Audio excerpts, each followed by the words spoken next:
Netflix likely had the exclusivity rights to show videos and photos of Archie and Lilibet. Meghan Markle and Prince Harry have released new photos of their oldest child, Archie, in the docuseries.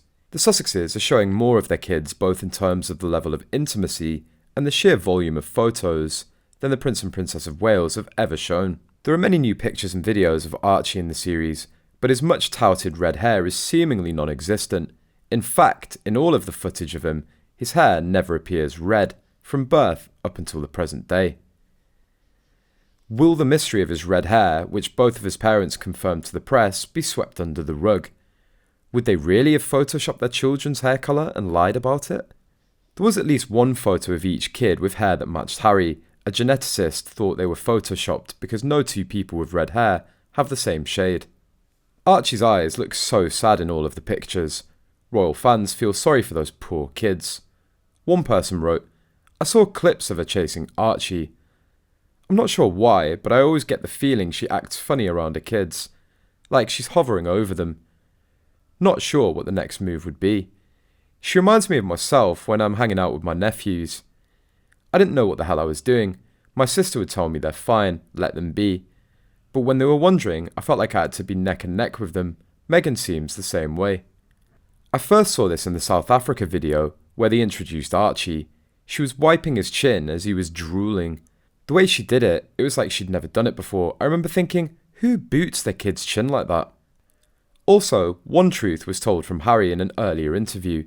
This was when he said a framed picture of his mother was in Archie's room. There is, however, the footage used to depict this was of Meghan with Archie, not Harry and his son. This makes us wonder if this was done on purpose to show how Markle is like a mother-in-law, who's brought up constantly. We all know Meghan is nothing like Diana. The high turnover rate that Sussexes have with their staff is insane. The people bullied out of their positions at Kensington Palace are just the tip of the iceberg. The Sussexes came under fire for appearing to contradict their desire for privacy by producing a 6-part documentary into their lives. A Britain moment before seeing King Charles criticised Harry and Meghan. The woman said of Harry and Meghan's decision to share the personal story of their relationship with the royal family, "It's like in every family. If you have your issues, you don't go and tell the world.